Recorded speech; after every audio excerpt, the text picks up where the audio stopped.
Welcome to this explainer on the high-stakes underworld of hacking and digital forgery.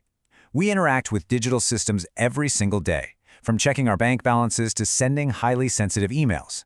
But the invisible machinery keeping that data secure, or failing to do so, is something most of us rarely get to actually see. So, ask yourself, just how safe is your digital life from unseen threats? It's a heavy question, right? We all kind of assume our passwords and basic antivirus software are enough. But as we unpack the material in this explainer, you're going to see just how sophisticated these digital threats have become and why understanding them is absolutely your best defense. Let's set a quick baseline here. Hacking is, simply put, the unauthorized and usually illegal act of accessing or manipulating digital devices and networks. And why do they do it? Well, it generally boils down to three main motives: to steal sensitive information, to violently disrupt services, or to gain some sort of illicit financial advantage. They are actively trying to bypass security controls to get straight to your data. Part 1. The world of hacking. Let's map out the threat landscape and see who's actually sitting behind the keyboard. Now, what's fascinating is that not all hackers are the bad guys. The cyber world is actually split up based on intent into white hats, gray hats, and black hats. Pop culture trains us to think of all hackers as criminals in hoodies, but the reality is this highly complex ecosystem of attackers, defenders, and those hovering somewhere in the middle. It really comes down to contrasting the malicious intent of black hats against the protective goals of white hats. Black hats, they're the ones stealing data and causing chaos for their own gain. But white hats are the ethical hackers. They use the exact same skill set, but they're actively hunting for vulnerabilities so organizations can patch them up before the bad guys even have a chance to strike. Moving on to Section 2, the Hacker's Toolkit. Let's crack open their digital arsenal. Take a look at the sheer variety of malware floating around out there. You've got your old-school viruses and worms that spread across computers, super sneaky Trojans pretending to be legitimate software, and spyware just quietly siphoning off your data.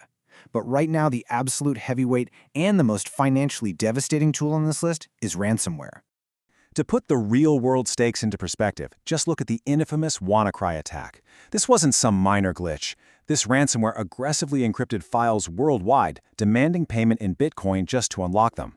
It literally crippled hospital systems, meaning actual patient care was delayed, locked up thousands upon thousands of computers, and ultimately caused billions of dollars in damage. It's basically the ultimate worst-case scenario.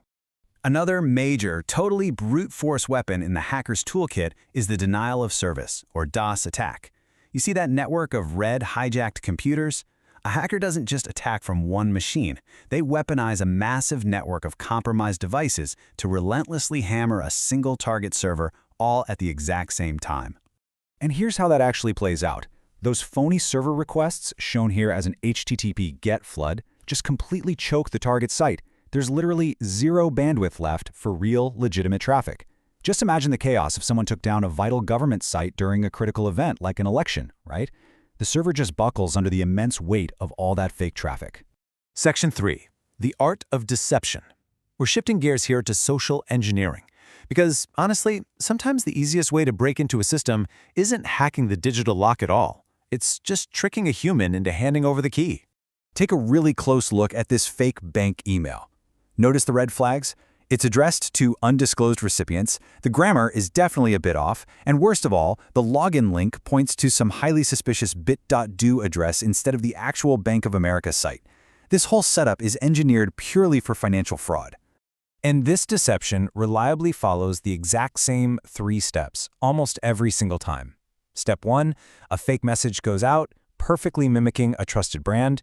Step 2, the panicked or tricked user clicks the link and types their login details into a phony portal. And step 3, boom, their credentials are stolen outright. It's devastatingly simple, but it works so well because it preys right on human psychology. Which brings us to a closely related threat: digital forgery.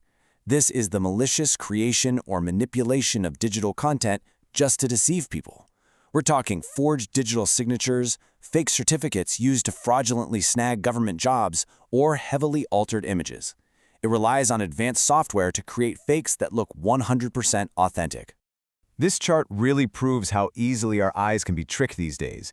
It compares a genuine signature on the left against skilled, unskilled, and random forgeries. A highly skilled digital forgery actually replicates the pressure, the curves, and the exact strokes of the original. It makes it unbelievably hard for standard verification processes to spot the fake. And, well, seeing definitely isn't always believing. Look at this visual splicing example. Original photo on the left, entirely tampered image on the right, where the fountains in front of the building have been seamlessly manipulated. To a casual observer, that image on the right looks flawlessly authentic. And this is exactly the kind of technique used to falsify evidence, sway public opinion, or commit insurance fraud. Section 4. The ethical defenders. Let's wrap up by looking at the people actually stopping these attacks, because it's not all doom and gloom. There is an entire, massive industry dedicated solely to fighting back.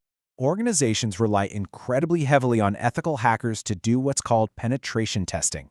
They literally hire these folks to aggressively, preemptively attack their own systems. They're looking for incredibly dangerous vulnerabilities, like an SQL injection, which, if left unfixed, could let a bad actor rip an entire customer database straight off a company's website.